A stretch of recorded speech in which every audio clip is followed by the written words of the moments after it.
Imagine this. You just took Rift Herald and the enemy top tower is at 40% health. Plates are still up, and you can easily just drop the Herald to collect your big pile of gold. Would you do it? Of course, right? Well, not exactly. Actually, this question is rarely ever an easy one, and you need a lot more information than what I just gave you in order to make that decision confidently. While Shelly can provide you with plenty of snowballing potential and strong upsides, you need to also consider the downsides that are attached. After all, almost every action in League of Legends has some sort of catch that comes with it. For example, taking an inhibitor. By killing an inhib, you can create super minion waves that will barrel down the lanes and create pressure on the enemy's base. However, there are side effects. Those super minion waves will by default kill the waves that you would otherwise be able to farm, making you lose all of the potential gold and experience if you aren't there. On the flip side, your opponents will have a constant income stream funneling in, with super minions being worth even more than cannon minions in terms of experience. This, coupled with the fact that they spawn twice or 3 times as often as cannon minions until later on in the game, means that you might just be creating resources out of thin air for your opponents. Of course, taking the inhibitor is needed to win the game, and it can be extremely difficult for the opposing team to survive the pressure, especially when coupled with something like Baron buff. But if they do, you're not in a better position when compared to before you took it. Your opponents will be higher leveled, have just gotten more gold than you, and your life is going to be much harder. Basically, just because you can do something doesn't mean you should. And Rift Herald is a prime example of something that seems beneficial, but can completely throw your games without you even realizing it. Today we're going to explore this and tell you why Rift Herald is losing you games. And as a quick reminder, this guide comes from the #1 place to actually improve at League of Legends, Skillcapped. We teach League the right way by creating the best guides designed to climb out of low elos stupidly fast.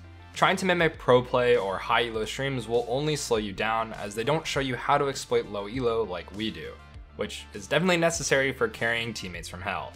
In fact, we're so confident in our methods that we're the only service to guarantee you'll climb 5 divisions when actively using our service. So check us out after this. In the meantime, let's look at that example from earlier and see what actually happened. Kayn drops the Rift Herald top and uses it to help dive the Poppy. On the surface, this of course looks like an extremely positive play, but let's consider the following.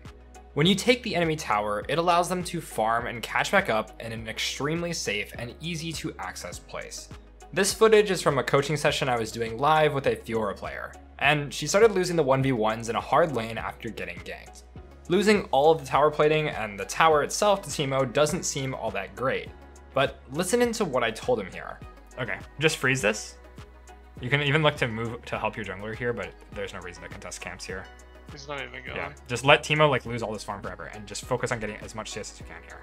This is how you honestly start coming back in the game. Because Teemo's gonna just not CS ever now.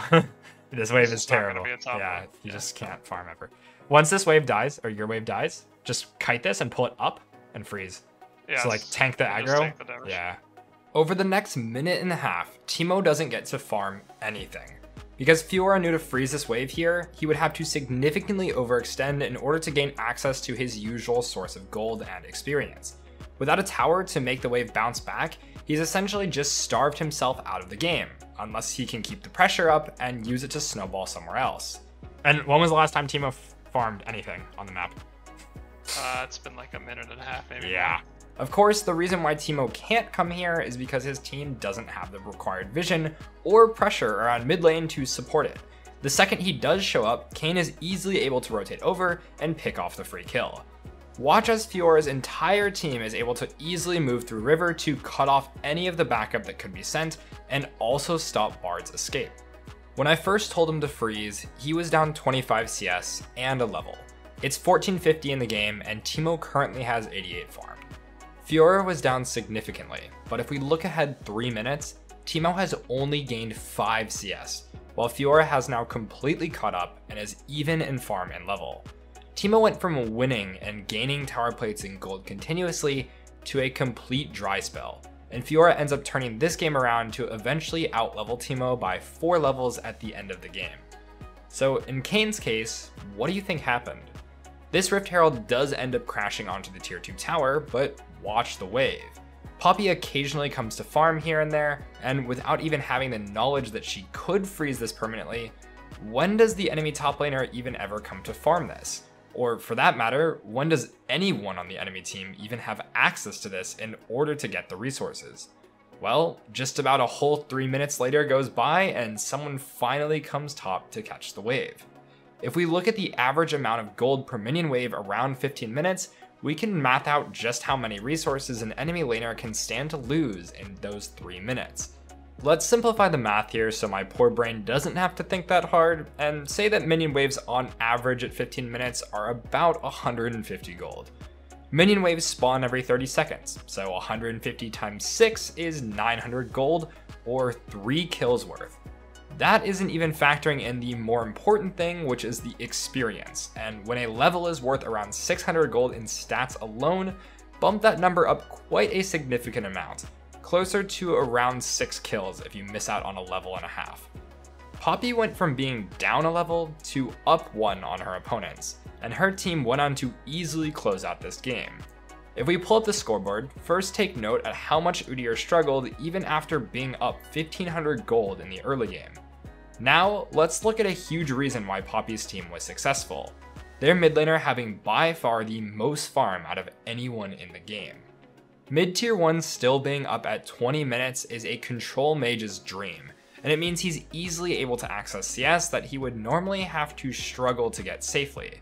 By the nature of using a limited resource, placing Rift Herald top means that it couldn't be used mid, and if this tower had been down instead of top, Victor would not have the amount of CS that he has. Control mages by definition are immobile, and tend to walk up to waves and kill them extremely quickly with just a few abilities. One of the only ways to stop them from farming is by making it difficult for them to access the wave in the first place. Without a tower, being where Victor is now is scary. You're a completely immobile champion that's prone to flanks, so you need a lot of vision to feel safe in a lane that's surrounded by fog of war. When you can be ganked from either side and have to worry about constant flanks, you might not be able to get farm, just due to the fact that it's very difficult to ward everything that you need to. It's not uncommon to be punished from angles like this. We just learned how punishing it can be to miss out on a few minutes of farm and experience, and it can completely warp how this game would have gone if the Herald had been used in a different place, and Victor wouldn't have gotten the resources that he did to carry. In addition, not all towers are created equal, which changes the value of rifting them. Let's compare mid tower to bot tower, for example. When you break mid, minions will be able to be pushed up to the tier 2 tower. This opens up jungle entrances and makes it easier for that team to navigate their opponent's jungle.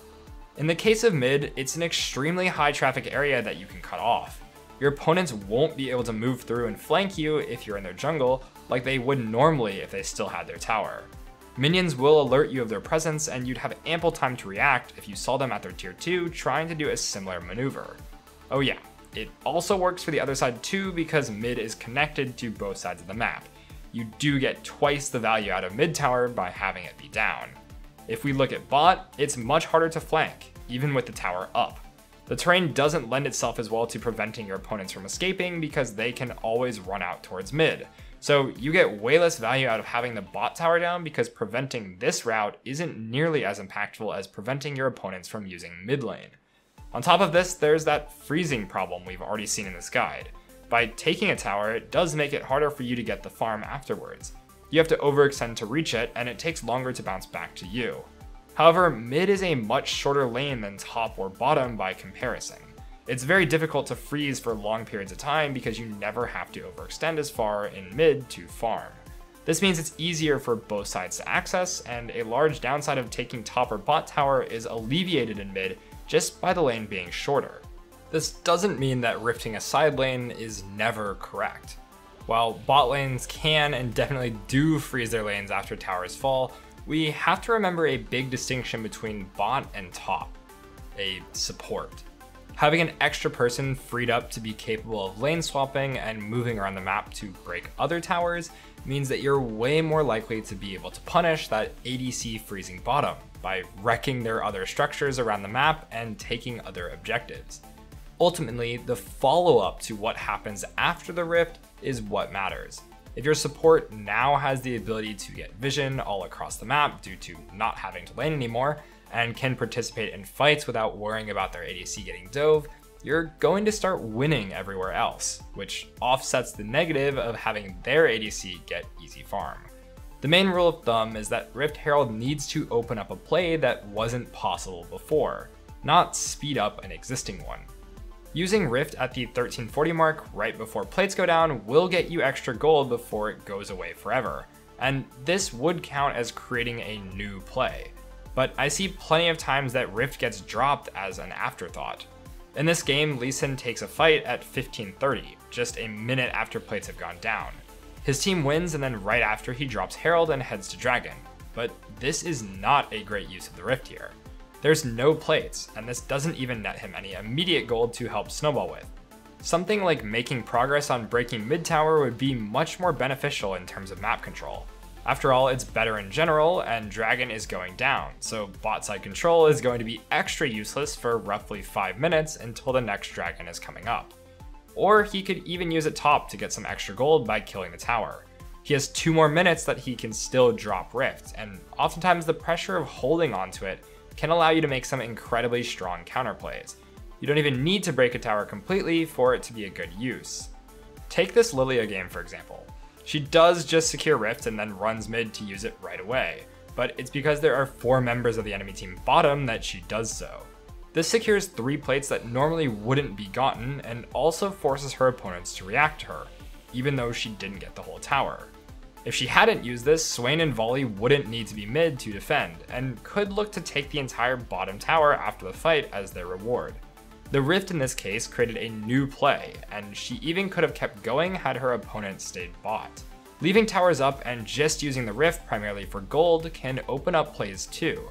Take for example this game. I Rift early here knowing that the tower will survive the hit, but it's actually a good thing that it does. Now, if Tryndamere were to respect the dive and back off, Gangplank could let this tower kill the wave and have it start pushing back to him. But because Tryndamere doesn't want to give up these minions, he's going to stay and try to farm here, making him wide open to a dive. Towers can serve as minions and experience denial, and prolonging their life can be an extremely strong tool. When you're really far ahead in the lane, you can threaten to dive pretty much every time the wave crashes, just like you saw here. Without the tower there though, there's no longer a catch-22. A laner would be able to survive by cowering under their 2-2, but they wouldn't be getting experience in gold, and the tower taking longer to kill would only prolong the amount of resources that they will miss. Additionally, if a lane is winning extremely hard, they're likely to be able to take the plates in tower without any additional help anyways, meaning that you don't need to Rift in order to get that gold, and can instead use it somewhere else that wouldn't have access to it normally. The only reason I used it top here is because my Gangplank wasn't actually doing particularly well in the lane, and I didn't mind the idea of breaking him out of it. But like we've seen earlier, it can be game losing to end a laning phase prematurely, and isn't a decision that should be made lightly. The best case is using it to end the laning phase where your laner needs to roam in order to either continue pushing their lead more, or just survive. But if you're able to extend your lead by having the laning phase continue, sometimes it's best to just use it for gold, or for some sort of vision advantage somewhere else. Ideally, you could even get multiple towers at once, which is where Rift Herald can really shine. But hopefully this guide has made it apparent that we all need to put a little more thought into when and where we crush that little purple orb. Alright, before we wrap this up, let's tell you a little more about Skillcapped. We offer a 5-division rank up guarantee and think that's a pretty crazy thing to offer. It's like a gym membership guaranteeing you'll get ripped. Your local gym would go bust if they offered that, right? Not us. We've offered this for years because our service really does work. It works so well, in fact, that we're able to produce by far the largest catalog of premium league guides on the internet. We add over 20 videos a week with over 2,000 guides curated into over 270 courses. No one can compare. We've also sent challenger players into ELO hell over 1,100 times and counting, where they commentate how to carry live. They also respond to all your questions asked. Sign up today for as little as $6.99 a month to improve fast and get the rank you've always wanted. Link in the description below. Thanks so much for watching, and we hope you enjoyed the guide. Until next time, good luck and happy rifting.